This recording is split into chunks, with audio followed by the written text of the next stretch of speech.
Okay, there's a lot on this board. So let's talk about what our goal is and the limitations of this drawing. Our goal is to talk about getting this diagram and understanding this diagram. This diagram is called an engine diagram. You have a hot reservoir, a cold reservoir, and we want to talk about how much heat you extract from the hot reservoir, how much work gets done by the engine, and how much waste heat gets expelled in the exhaust. We can learn about efficiency and power in addition. So this is kind of our goal. Before we get to that, you pretty much need to have a complete PV diagram and this entire process. So let me walk it through how I got all these numbers really quickly, and you can see if this makes sense if you're following along. If you haven't already watched the calculating the work done or drawing the PV diagrams for individual processes, you're toast. So you better go back and watch those first. Assuming you've watched those, you can follow along. And before I get too far into this, I kind of made up these numbers on the fly approximately based on a diesel engine cycle, but I wasn't really putting a lot of effort into getting things good to the third sig fig. Some of the problems, so you'll notice I'm going to end up with two numbers in here that have a little bit of a rounding error. And so on a test question, I'm psychotic about trying to get these to work out right. So this won't be an issue there. But so here, I'm assuming everything is good to the ones column. So basically we have a one sig fig problem here. Most of the numbers are good to the second column, to the tens column, but not all. Okay, so let's say we start in, we start in state 1, and then we're going to run up here to state 2, over to state 3, and down to state 4. That's not the cycle yet. We got to go from 4 to 1. So notice we have four processes. 1 to 2, 2 to 3, 3 to 4, and then 4 back to 1. So I modeled these as adiabatics, and that's where all the trouble came in. You can't really line these up perfectly. When you're doing adiabatic, this ends up not being exactly on 0.03. I think it was 0.28 or something. But so there's a little bit of rounding error interpreting the graph in these numbers. That's where these rounding errors come from. But let's run through this. For an adiabatic process, Q in is 0. You could either use your integral or over and over again, I like to use, remember we could use delta E is equal to N CV delta T for any of these processes. So you can crank this out, ding, ding, ding, ding, ding.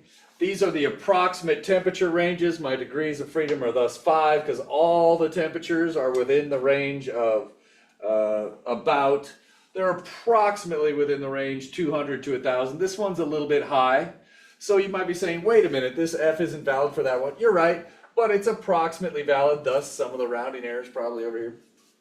Okay, I used N equals 0.0006 mole, and I just made up some numbers really quick, and these are approximate. Okay, great, enough on the rounding. So in this case, I do know the change in temperature, so I was able to figure out all of these, and notice they add up to 0. The change in energy for an entire cycle should be 0. Why? You start out at some temperature, and you come back to that temperature. Delta E for the entire cycle should always be 0 if you come back to your initial state. Okay, that's cool. Now, as a result, you can figure out the Q's using NCV delta T. NCV delta T. This would be NCP delta T, a little bit different. And then I get those values from the degrees of freedom. The work done by isobaric, you can get the area under the curve. And then, let's see, isochoric, there's no work done, no area under the curve. And then to get the work done by the adiabats, you could either do that 1 over, what's that integral? It's 1 over 1 minus gamma, P final, V final, minus P initial, V initial for adiabats. Right, and so you could do that work one way, or you could also do the subtraction. You know, if Q in is 0, delta E internal, according to the first law, delta E equals Q in minus work by, and so it's just the opposite of delta E, so you can work those out. All right, and so that's basically what I was trying to do here to get all these numbers. Out of all that, we see that the Q in for the entire cycle just added up. I get 10, all right? And then work by, I add these up, and I get 10.4. These match within the rounding errors. Great. Notice Q in net minus work by net equals delta E net, right? See, there's different ways you could check these. You know that all of these add up to all of those added up. You know that these two have to match. This should be 0. All right, so good. In this case, now let's try and interpret what this engine diagram means. Now that we have this chart, we can go in and look at here. Well, Q hot, that's energy coming from the hot reservoirs. Well, so let's take a look at this one. If look at this process from 2 to 3. Obviously, we don't have any heat here, so I don't need to worry about that. Let's look at this one. Is that a Q hot or a Q cold? Generally speaking, if you have a clockwise cycle, your positive Qs are the Q hots. And it is possible that all three of these could be positive or something like that, and this one be negative. So Q hot is add up all the pluses.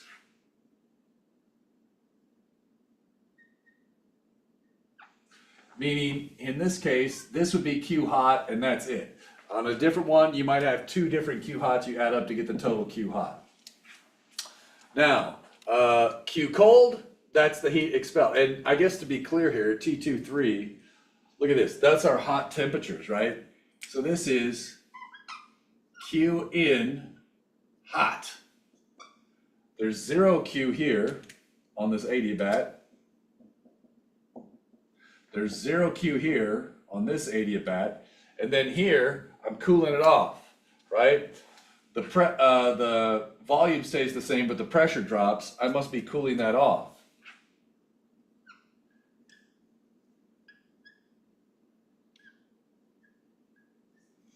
Right?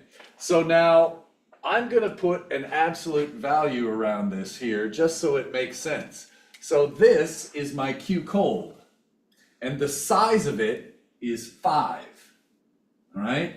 In this case, the size of Q hot is 15. So you can always just slap absolute values on here so you don't have to worry about it. But the idea is you take the negative ones, add them all up, and you get the size of how much energy is emitted to the cold reservoir. And notice what's work done net. Work done net was about 10. Oh, where is it? 10.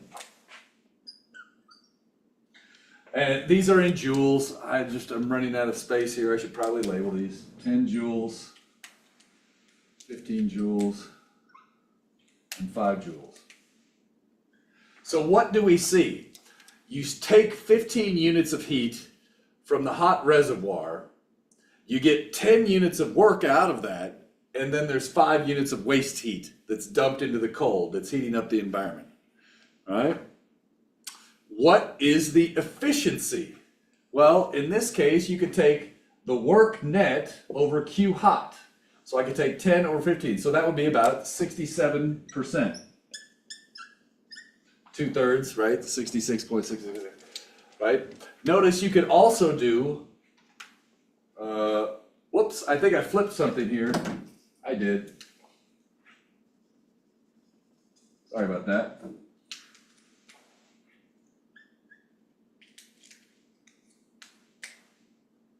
Q hot's on the bottom. Sorry about that. Notice it also works out this way. So 1 minus 5 over 15, you also get 66%, 67%. Sorry about that little typo there. So these are the two common ways you can calculate that. And I should be careful here. I like to throw absolute values on these for reasons that will become obvious in a second. You might be saying, isn't Q hot always positive? Just trust me. All right. So in this case, that's great. That's how you could get the efficiency. So notice what typically is involved to figure out the efficiency of an engine. You draw a PV diagram. You figure out all this crap, and then you use this to get these three numbers. Work net, Q cold, Q hot. And that's basically how these charts relate to an engine diagram. What if you want the horsepower of the engine? That's a useful number, or the power output. What can we do? Usually you need to know the RPM. So let's say you had 3,000 RPM.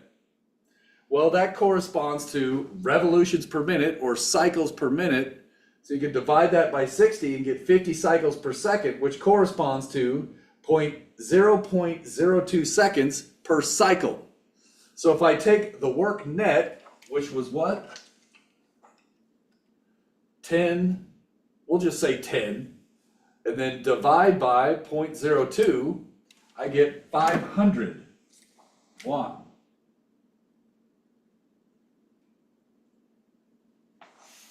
All right, remember, this W is not work, right? It's watt, or joules per second, which is a watt.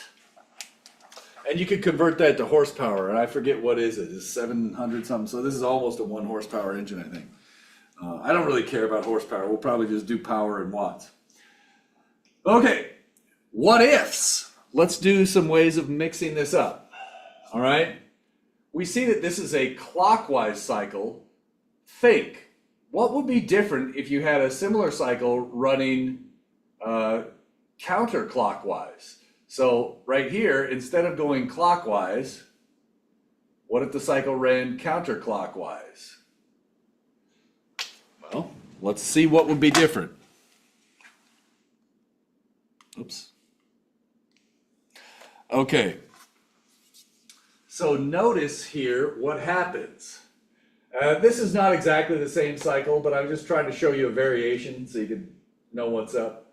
In this case, there might be multiple stages putting in heat from the cold and extracting heat to the hot reservoirs. So the hot, right, we would have these Q hots, these inputs would be negative numbers, right? Because things are going the opposite direction, right? You're at some pressure and you shrink the volume, the temperature is going to have to go down. So Q hot has to be negative. So this is at the high temperature range and you're putting heat out. So what does this look like? Well, these are heat pumps, okay? And so maybe I'll just run this down. The area enclosed is now going the wrong way, right? The curve that's going the wrong way has more area under it than the curve that's going the right way. So we have a negative work by.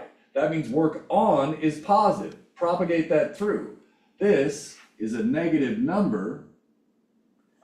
This, E internal for an entire cycle is 0, which means Q in, if we bring this over here, let's see, this becomes a negative number, Q in is negative. So you're extracting heat. And then obviously one way you could do this is you could say have a refrigerator. You're taking heat out of the cold air inside and pumping it into the warm room. Or you could have a house, right? You could take heat out of the air inside your house and pump it into the hot weather outside to cool off your house, like an air conditioner. That's a heat pump, right? Or you could take, in the winter, you could take heat from the cold air outside and pump it into your house to keep it warm. So there's a heating mode and a cooling mode for these. Let's stick absolute values on all of these, just so I don't have to think. So you can see that I'm being a little bit sloppy with the direction of the arrows in and out, but I just wanted to point out, in this case, how does a heat pump work? You'd still have the big chart, you could still get work net, but now notice you're doing work on, right? Let's just stick absolute values on all of these, right? So the work on the gas, you have to do work on the gas to get heat to flow the wrong way. Heat spontaneously does not like to flow from cold to hot. It likes to go from hot to cold. So what you do is you do a small amount of work and you get a disproportionate amount of heat pumping out. So as a result, the amount of heat you can extract from the cold is usually greater than the amount of work you put in. So it's not uncommon for these to be 2 to 3, 4 would be very good. So this is possible. But in contrast, an engine, the efficiency down here should always be less than 100%, less than 1. So that's a little bit weird when you're first getting used to it, that heat pumps can have a coefficient of performance greater than 1. But remember, it's not efficiency, it's just what it is. All right. I think that's pretty good for an introduction. Obviously, you can see this is a bit involved. You're going to have to do some practice on this. Maybe some notes on exams really quick, right? So this is the problem. I missed one minus sign and then screwed up the whole chart because I let that number, and you got to watch the minus signs very carefully in here all the time. But so something that I was thinking I might try is maybe give you a simple PV diagram so that it's quick to make the chart and get an engine diagram out of it, and get the efficiency and the horsepower and things like that. And then if I wanted to test you on a particular process, maybe I'll give you one process separately where I make you go into all the gory details so that you can make the charts quickly. How can you make the charts quickly? You can make an unrealistic cycle that's like a nice geometric shape, like a triangle, a square, a rectangle, or something like that. All right, anyways, and then I guess one last comment. I don't really want to belabor this too much, but what about a 2-stroke versus a 4-stroke engine? That's going to affect how often you're actually getting work output. So, and I think I have there some notes on this. Let me just tell you the page number and then stop this video. Okay, on page 101, there's some comments about how these are a little fictitious and different types of engines. But so a 4-stroke engine completes a cycle every 2 revolutions. All right. And so if you had a 4-stroke, it would take twice as long because it has to go around twice to complete the entire cycle to get the exhaust and the intake.